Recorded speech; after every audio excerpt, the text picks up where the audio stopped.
Friends, welcome to my channel Way of Success.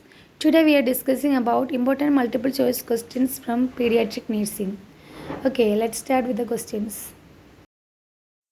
Question number 1. World's first pediatricians. Option A. Hippocrates and Jivaka. Option B. Kashyapa and Jivaka. Option C. Rhesus and Hippocrates. Option D. Kashyapa and Rhesus. The correct answer is option B. Kashyapa and Jivaka. World's first pediatricians are Kashyapa and Jivaka. Next question. Question number 2. Who is the father of pediatrics? Who is the father of pediatrics? Option A. Lilienwald. Option B. Hippocrates. Option C. Abraham Jacob. Option D. Thomas Weir. Correct answer is option C. Abraham Jacob. Father of pediatrics, Abraham Jacob. Next question. Question number 3. Which of the following is not a major cause of maternal mortality? Which of the following is not a major cause of maternal mortality? Option A. Hemorrhage. Option B. Anemia. Option C. Infections. Option D. Multiple pregnancy. Correct answer is option D. Multiple pregnancy. Hemorrhage, anemia, infection are the cause of maternal mortality. Question number 4. Difference between axillary and rectal temperature. Option A 1 degree Fahrenheit. Option B 2 degree Fahrenheit. Option C 2 degrees Celsius.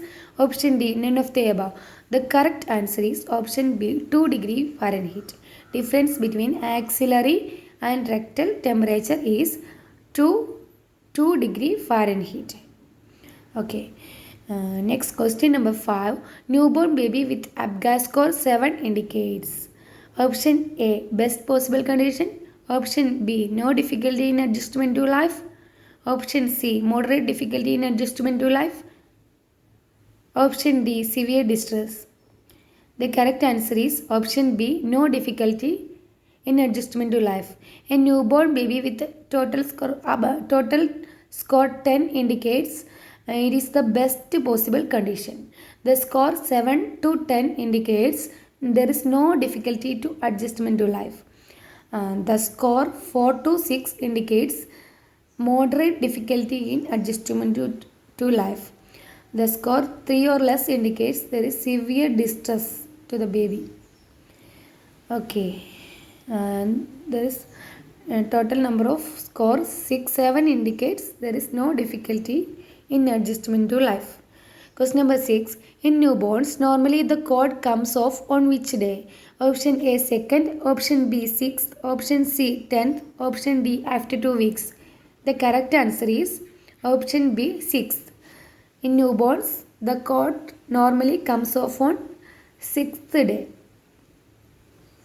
Question number 7. Length of the baby at birth.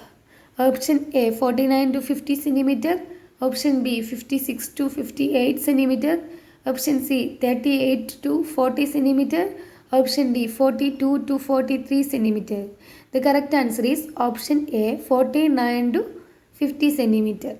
The length of the baby at birth 49 to 50 centimeter. Next question. Weighted tip position is seen in which condition? Option A Klumpke's palsy. Option B Erb's palsy. Option C total brachial plexus palsy. Option D cerebral palsy. The correct answer is option B Erb's palsy. In Erb's palsy, the baby's arm is inwardly rotated. It is called a weighted tip position. Erb's palsy damage to the upper brachial plexus involving the 5th and 6th cervical nerve root.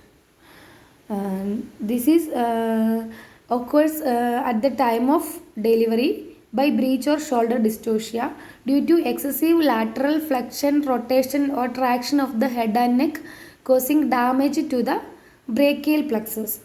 The damage occurs at the upper brachial plexus involving 5th and 6th cervical nerve root. This is called Erb's palsy. In Klumpke's palsy, damage to the lower brachial plexus involving the 7th and 8th cervical and 1st thoracic nerve root. In Klumpke's palsy, damage to the lower brachial plexus. In Erb's palsy, damage to the upper brachial plexus. And in total brachial plexus palsy, there is damage to all brachial plexus. Damage to all brachial plexus in total brachial plexus palsy.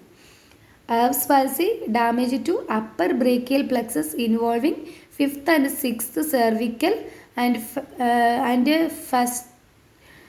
and 6th cervical nerve root.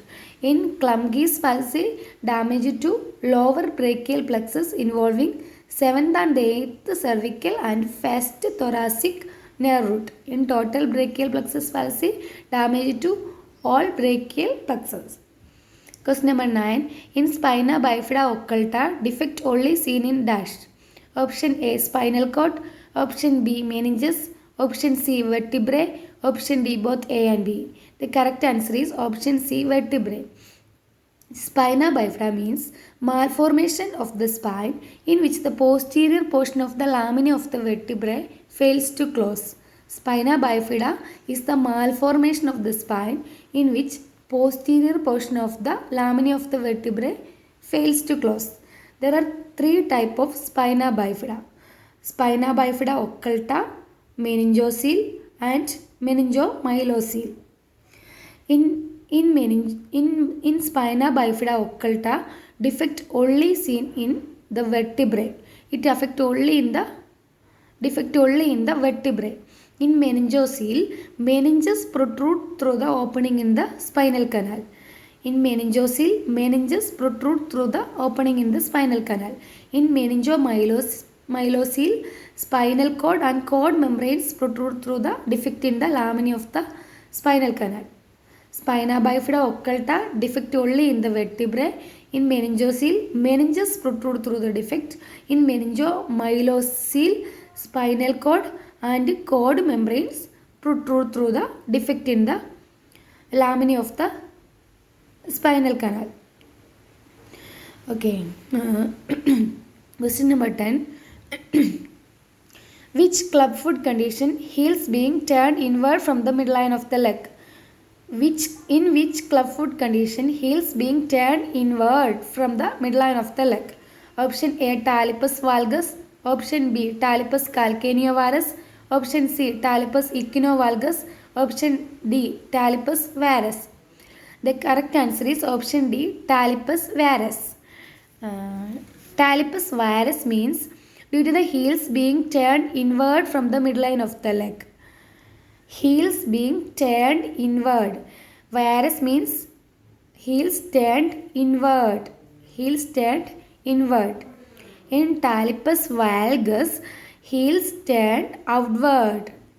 Talipes valgus due to the heels being turned outward from the midline of the leg. Valgus means heels turned outward. Varus means heels turned inward. Remember, varus means heels turned inward. Valgus means heels turned outward.